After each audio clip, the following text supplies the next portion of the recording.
welcome back to my channel. My name is Ellie if you've never been here before, and on this channel I upload whatever I want. Today I am filming on my husband Ryan's camera, and I just hope that the lighting and the audio is okay. He has a microphone on his camera, and that's kind of the reason why I wanted to use it, because where I have the camera is a little bit farther. So I'm hoping that the audio isn't bad. I know on my camera it probably wouldn't be as good as it can be with this camera, so just hoping that everything is in focus and that you guys can at least hear me. But today I'm going to do a May and June wrap up and July TBR. I was doing these every month since I think January, and I would wrap up the books that I read the previous month and then talk about the books I'm planning on reading in the next month. But May, I just didn't do that, and then June I just kind of mood read, because in May I only read 2 books. So I decided to combine May and June's books and talk about them all in one video, and then also showcase what I'm planning on reading in July, just to get kind of back on track with the Buzzword Reading Challenge, book club, and my TBR videos. So let's just get into all of that. So, like I said, in May, I read 2 books. Both of these books were primarily listened to on audiobook. The first book was actually How to Deceive a Duke by Samara Parrish.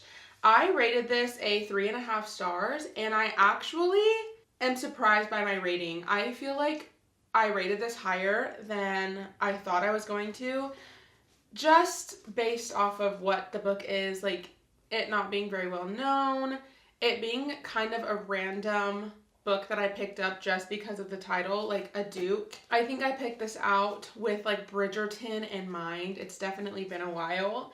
So I'm actually surprised by how much I enjoyed this. This was featured in a Tackling the TBR episode. I'm not sure which one, but I can link the playlist to that series of mine up here. If you want to know more about the book and about like my thoughts on it, I definitely go into a lot more depth in that video. Anyways, I was very surprised by the premise of this book. I thought it was just going to be like very surface level, but this book features a woman main character who, she's an engineer, she's a chemist, she's a rebel, she protests, and she kind of like is her own full person, and a big part of the plot is like her facing like criminal charges and trying to overcome that, while also like she's an inventor, so she's trying to get like her invention patented, and like, you know, she wants to make a name for herself, but because she's a woman in these times, she has to rely on men. And so that's where the Duke comes in. So yes, it's kind of like she has to fight the war with like her brain and her heart, of like, as much as she wants her freedom, she almost has to accept the help of this man to have that. And so it's just like very hard for her because of her personality. So I wasn't expecting like that conversation. So I ended up rating this a 3.5. It wasn't like my favorite read of all time. There were some things that were just kind of like cringy or boring or whatever. But I think a 3.5 is a pretty good rating for a novel like this. So this is the first book I read in May. The next book I read in May, I don't have the physical copy for, but that was None of This Is True by Lisa Jewell. I rated this 5 stars. We read this for book club, and it was literally so much fun. I loved it. It was my first Lisa Jewell that I ever read, and I'm so excited to get into more of her like backlist. And I think she has a new release coming out this month in July, I'm pretty sure. So that's super exciting, and I'm sure another one of her books will be chosen for book club, since we alternate between a romance and a thriller. Yeah, it really opened my eyes to Lisa Jewell's writing. I read this one a little bit on my Kindle, but I listened to most of it on my audiobook, so I just counted it as an audiobook read for like reading journal purposes and just like documentation stuff. But I actually preferred the audiobook to reading it physically, because the audiobook was so well done. It has like 2 different voices for both of the like main characters. I can't remember their names. Jody, was that her name? And Alex? Was that their names? I don't remember. I feel like I'm so close but so off. Was that their names? Josie.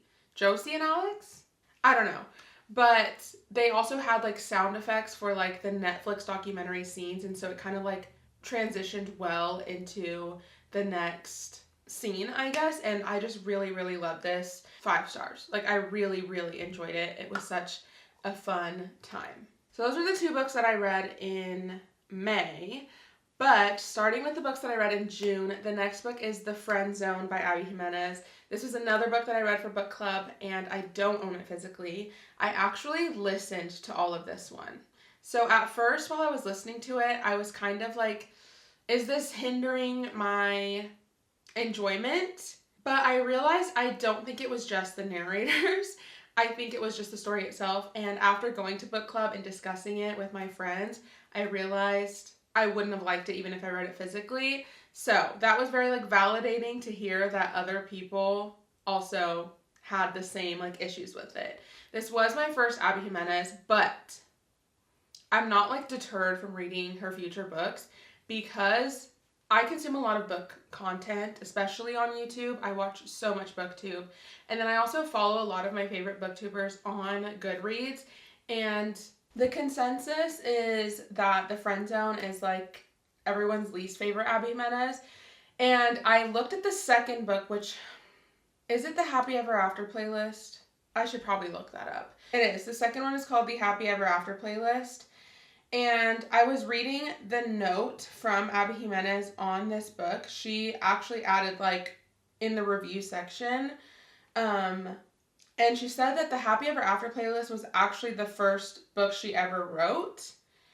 But before releasing it, they decided, like her and her like agent and her publishing team, they decided to have her write an entire book. So that way the main character Sloane in the Happy Ever After playlist had a full backstory. So she wrote the Happy Ever After playlist first, technically, but The Friend Zone she ended up writing and publishing first. So that way when she published the Happy Ever After playlist, readers had more backstory to Sloane, the main character, and why, you know, just basically why she is the way she is and why things had to happen for her to get to where she was. And so I understand that, and not that it's going to make me like go back and change my rating. I still think that there's issues with The Friend Zone that I just don't mesh well with, but it does lead me to believe that I will maybe enjoy her other books, especially the ones that are currently like coming out, like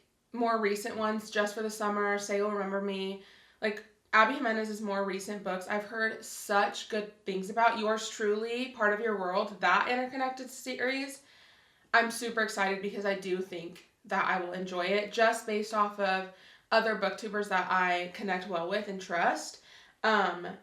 And even sitting here looking, like scrolling, the top 4 people, like people that I'm friends with or that I follow, are rating it 4 stars or above, even a 5 star. So I am interested in even continuing the series itself, but especially starting the next one with Part of Your World and Yours Truly and Just for the Summer. I think those 3 are all part of one series, right? And then her next book, Say You'll Remember Me, is starting another one. If I did quarter stars, it would probably be a 3.25, but I don't do quarter stars, so I just bumped it up to a 3.5. Really, when the main characters are unlikable for me, I just don't like it. The whole talk of infertility I thought was really, really important and honestly done well up until the end. I almost feel like it would have been more realistic if she didn't get her happy ending. I don't know if that makes me a bad person, but there was just a lot of things. It was just very dramatic. I didn't like the main character. I don't like when girl main characters are like not like other girls. I really don't like that. And the main character in The Friend Zone is one of those girls. So yeah, that's all I'll say for The Friend Zone for now. I'm sure it'll come up in other videos. I don't know. But yeah, let's move on to the next book. The next book is actually Harry Potter 2. It's Harry Potter and the Chamber of Secrets. This is actually another book that I don't physically own. I read this on my Kindle. I do want to own it because I want to own the whole series. And currently I only own 5, 6, and 7. So I need to work backwards and get 4, 3, 2, and 1. but I want the specific hardcover like version of them, so I'm trying to work my way to get those. I'm getting them all secondhand, so it's kind of like a scavenger hunt for me. But this one I actually rated 4 stars. I didn't rate it 5 stars like I did Harry Potter and the Sorcerer's Stone, but I actually still enjoyed this one. I loved being back in the academic Hogwarts setting, back with the characters. They're just feeling comforting the more that I read them, and it's just so like just cozy, and I love it. I really do. And it's just making me think about like when I have kids, like just encouraging them to pick them up and like telling them like these were classics from like my childhood, even though I didn't read them in my childhood.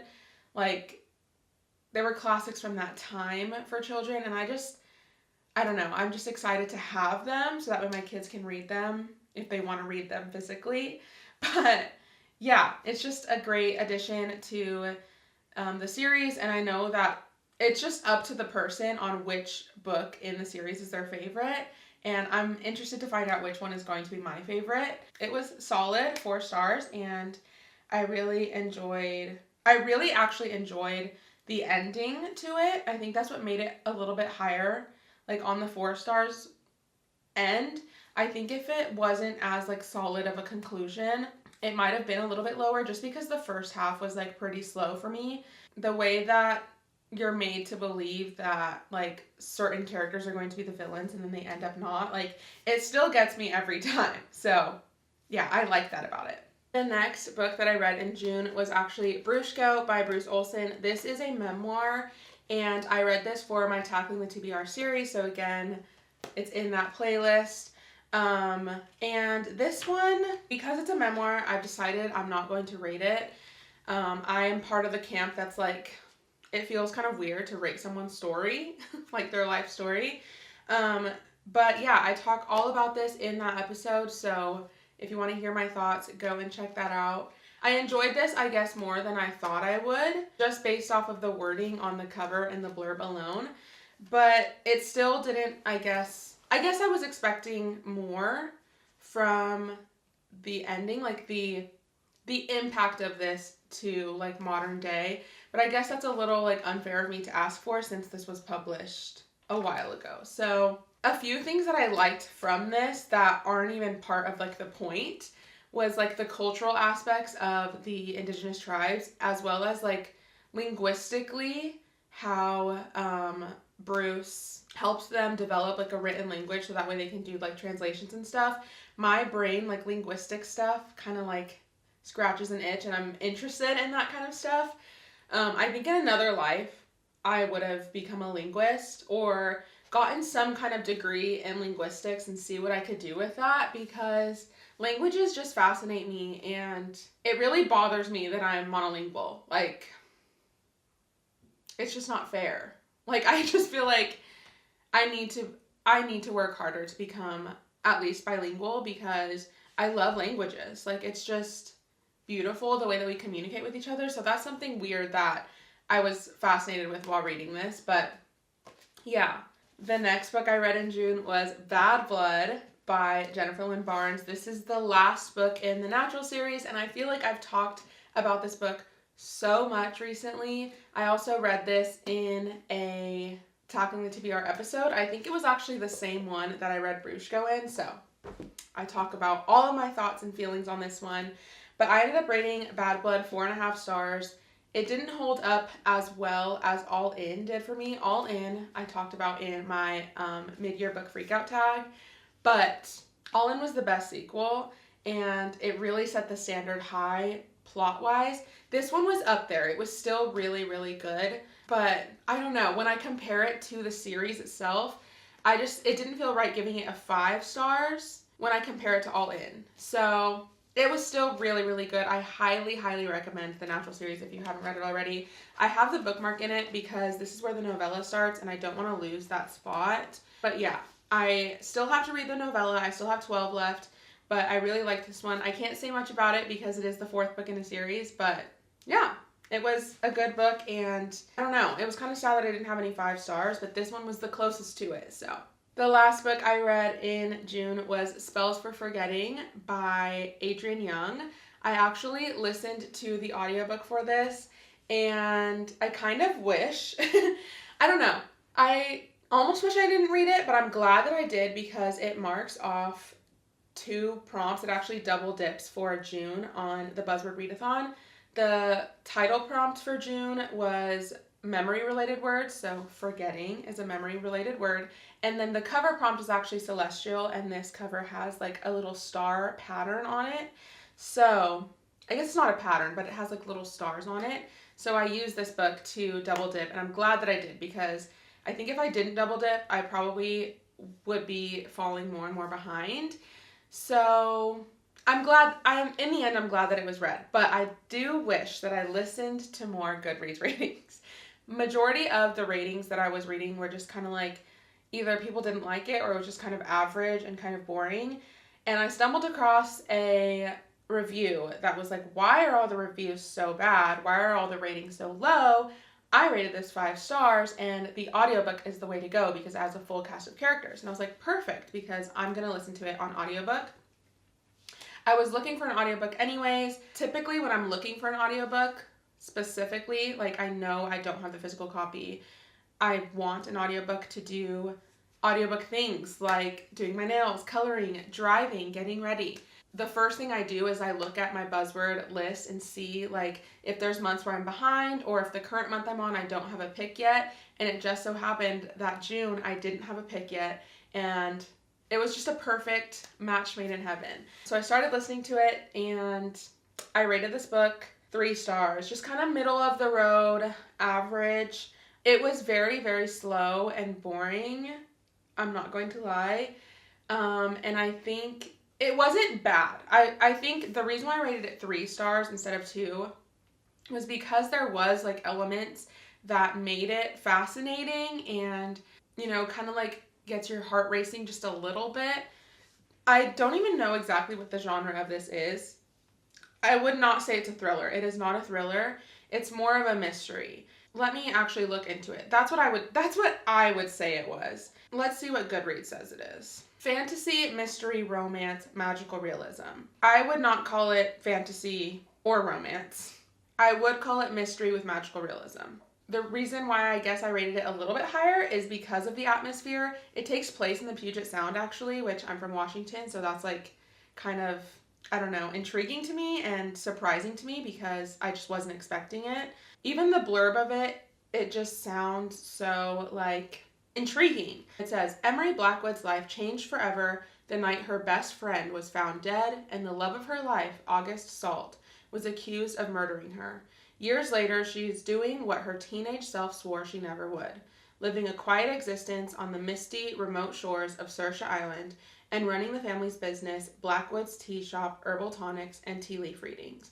But when the island, rooted in folklore and magic, begins to show signs of strange happenings, Emery knows that something is coming. That's just like the first part of the blurb. So it just sounds so atmospheric, and I think the beginning of it was. It talks about the leaves changing, it talks about like the mist, it talks about just like the scent of Saoirse Island, the vibe, the atmosphere, and it was, I really liked it, especially I think in the fall time, like a little gloomy, reading this when it's gloomy out, but it just kind of like was dull and fell flat for me, the plot. So yeah, I can see why a lot of the ratings were like, this isn't what it's advertised to be. It's not fantasy, it's not romance. I mean, is there a romance in the book? Yes. But does it really have a big part of the plot? No, it doesn't. So yeah, this is my first Adrienne Young, and I've heard a lot about The Unmaking of June Farrow. So I don't know. I liked the writing style, but like the actual story itself was just kind of dull for me. So that was the last book that I read in June. So I read 7 books between May and June. I read 5 in June, 2 in May, and I'm hoping to ramp it up and read more in July. As usual, I'm always trying to like push myself. But fun fact, I only have 2 more books until I reach my Goodreads goal, and I'm currently in the middle of Iron Flame, like actually probably smack dab in the middle at this point. It's such a long book for me, some of you guys that read fantasy are like, girl, that's nothing. Like, I saw someone on, it actually might be one of you guys. I don't know exactly. Like, especially if your YouTube channel name doesn't match, like, your actual name on Goodreads. Someone, I'm pretty sure it's someone that follows me on YouTube and found me on Goodreads. We're friends now on Goodreads. Hey, girl. I'm not exactly sure which one of you it is, so I'm not going to say names. But she was reading is it Penn Cole? One of the Penn Cole fantasy. Is that her name? Like, Spark of the Everflame, those books. And I was like, how are you on, like, page 800? It was, like, page 800 of 1,000-something pages. I was like, girl, that's crazy. That's crazy. So, for you, like, fantasy girlies that are reading, like, 1,000-page books, you're like, girl, Iron Flame is nothing. But for me, who reads little, like, thrillers like this, or, like, just little, like, contemporary romances that are just, like, you know, Iron Flame is a lot, okay? So, anyways, I am almost finished with Iron Flame, so it's going to count. It's going to be number 31, and then the next book that I talk about in my July TBR will be number 32, and I actually need to have this book read by July 8th. Today is July 3rd. The day that you guys are seeing this will be July 5th, so hopefully I have even started this by July 5th. I want to finish Iron Flame first, but I have a feeling I'm going to have to pause and start reading this next book because, we're getting close. We're cutting it close. So, yeah.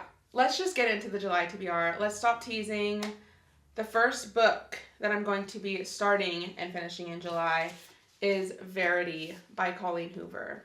I haven't read a Colleen Hoover in a while. I've read It Ends With Us and It Starts With Us, and I honestly wasn't planning on reading any more Colleen Hoover. But, for book club, we will be reading Verity and talking about it on July 8th, so I really need to get a move on. But I picked this up from my library, and the font, you could probably read it from here. It's actually pretty big, so that's good.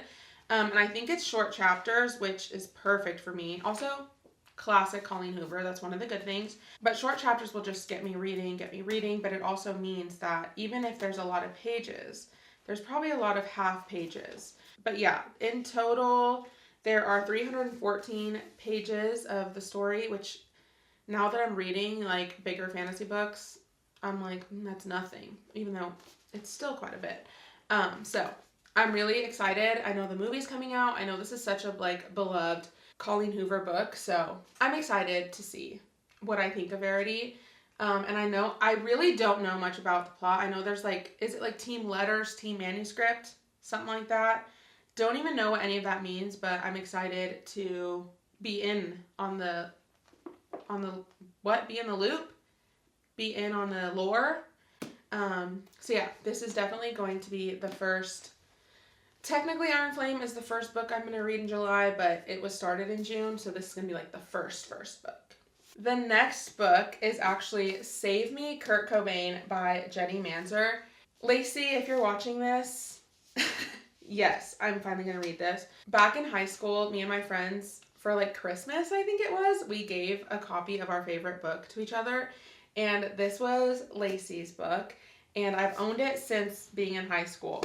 The reason why I picked this actually is, spoiler alert, it was picked for my Tackling the TBR series, my next episode that will be coming out. I haven't started this, but it will be read very soon. But also, I'm glad that it was, because the July prompt for the title is punctuation, so it needs to have some form of punctuation, and this title actually has a comma.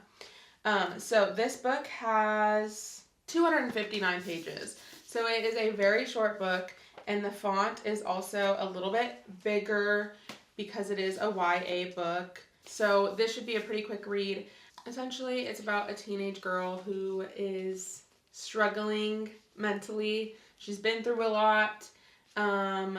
She was abandoned by her mother, and she finds out something. She has like a theory about her mom's past and her own existence. And with the title, Save Me, Kurt Cobain, I'm pretty sure she thinks that Kurt Cobain is her dad.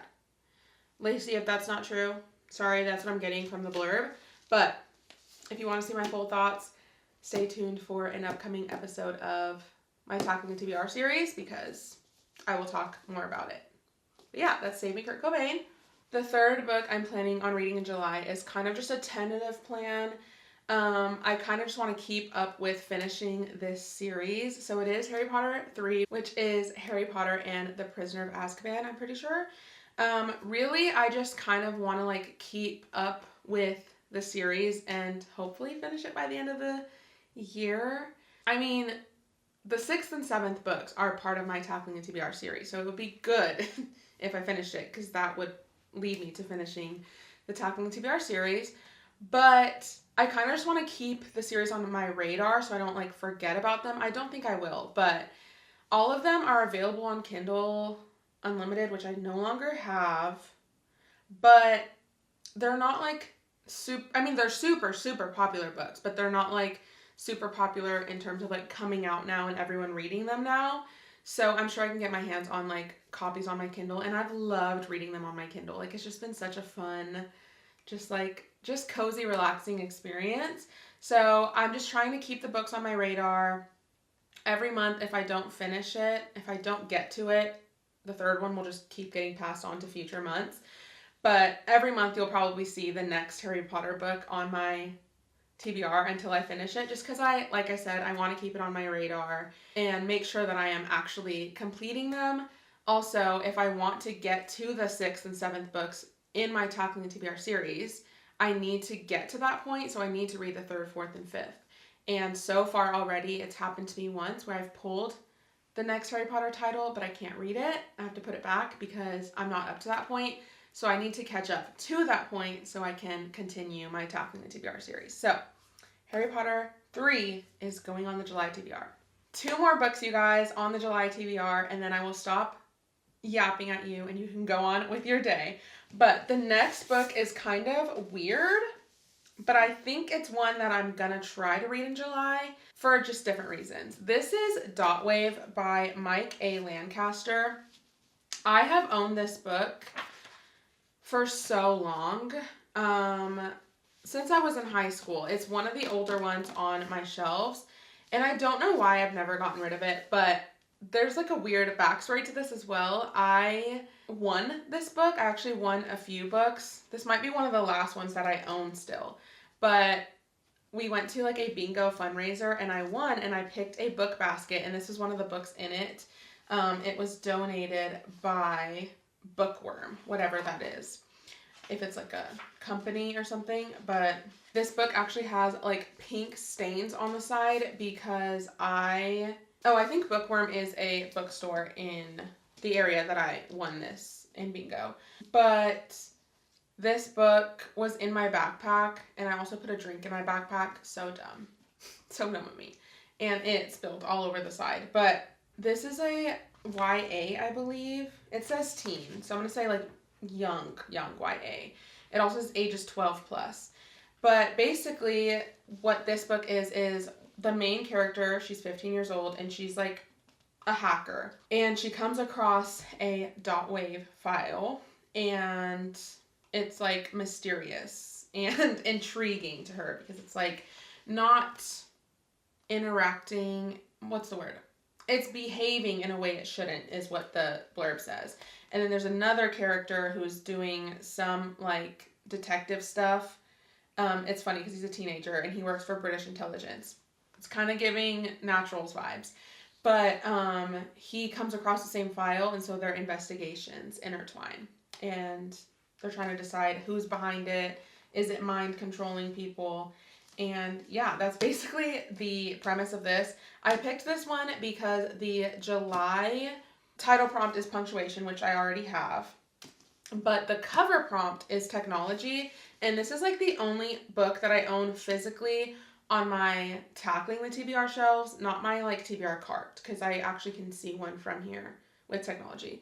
But on my Tackling the TBR shelves that has headphones or any type of technology, and this one has headphones, so I'm going to count that. So yeah, I'm hoping that this is read in July for that prompt so I can keep up with it. We'll have to see if it gets pulled by the Jellycat bag, but if it doesn't, I'm probably just going to read it. I'm kind of thinking doing like both of these in one, video because I feel like they give kind of the same vibe, like YA, music type things, audio type. I don't know. Maybe I'm stretching, but yeah, the font in this one is also huge. You can probably read it from there. And there's 435 pages, so we will see. But another cool thing about this is like the chapter breaks have like a cool design on the top, so a technology design even. So yeah, this is going on the July TBR. It'll probably be read towards the end of July if I end up reading it, but we will see. All right, the last book that I am really, really hoping I at least start in July is Onyx Storm by Rebecca Yarros. I am, like I said, planning on finishing Iron Flame very soon, and I'm loving it, by the way. And I've heard that this is people's favorite in the series, and I'm like, Fourth Wing is too good for this to be everybody's favorite. So I'm super excited. The people that even loved Fourth Wing, hated Iron Flame, still loved this one. And I loved Fourth Wing. I'm loving Iron Flame. Don't know what's going to happen in the second half. I'm super excited to get to this one. This one I also bought like really soon after it first came out. So it has the sprayed edges. It's gorgeous. I need to take the sticker off. I know.